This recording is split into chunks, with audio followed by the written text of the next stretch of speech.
I don't know. All right, we're going to read Horrible Harry and the Purple People. Let's get started. We're going to go to the Purple People, and that's chapter 1. Are you with me, Richard? Attaboy, you ready? The Purple People. I'll never forget my last week in second grade. It was strange. It was wild. It was all started when Harry showed me his brand new ruler. Hey, Doug, he said, have you ever seen anything like this? I took his ruler and rubbed it on my hand. And rubbed my hand over it. Tough wood. It's a lot better than the plastic ones we used at school. I like that roll of purple monsters painted on the top. They are not pictures of monsters. They are pictures of purple people. Song Lee, Mary, and Ida overheard us and came over. Who are the purple people? Mary asked. I can't believe you don't know, Harry replied. They are brave and strong and smart. And purple, Mary joked. Please. We followed Harry to his desk. So Mary asked, just where are the purple people? Harry motioned with his ruler. Follow me. We got in the line and followed Harry around the room, past the science corner, past the teacher's desk, and over to the open window.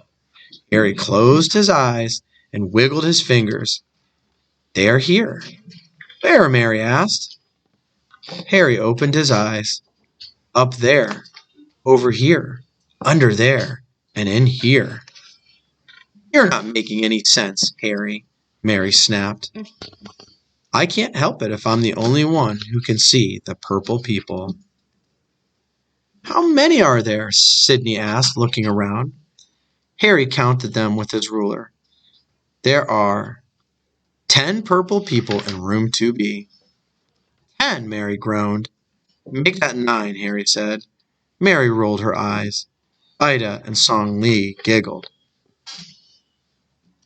I'm not laughing, Dexter said. I know about the purple people. You? Sidney said.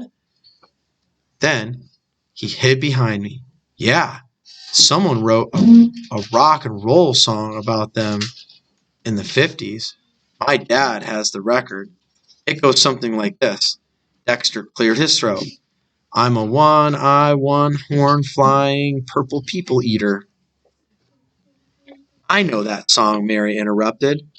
It's one of my tapes. I bet Harry got this whole crazy idea from that song. Harry shook his head. Never heard it. I do know the purple people wouldn't like it, though. They'd never buy it. The bell rang. We all went to our seats. Everyone knew Harry had a huge imagination, but this time he had gone too far. No one believed Harry about his purple people at first, not even me. And I'm his best friend.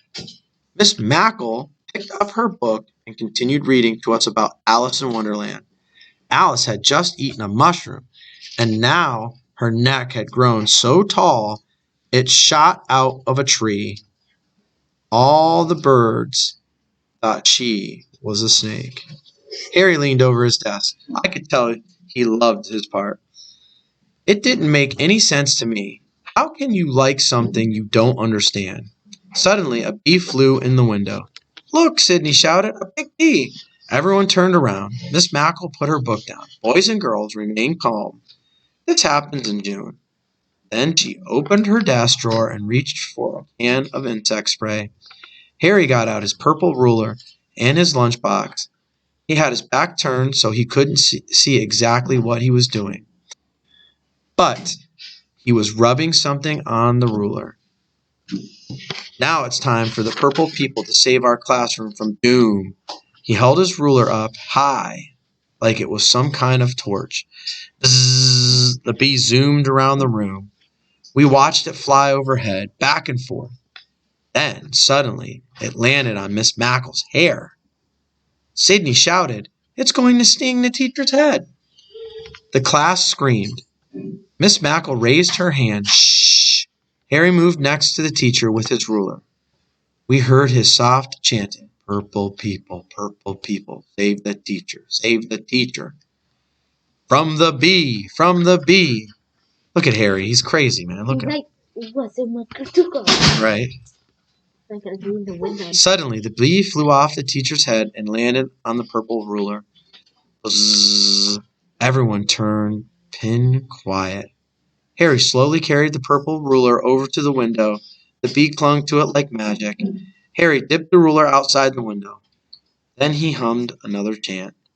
Purple people, shoo the big bee away.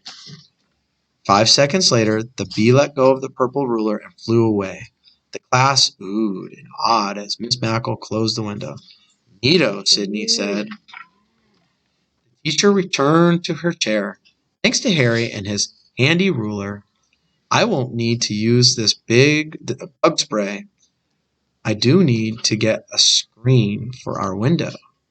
Mary folded her arms. Harry and his purple people.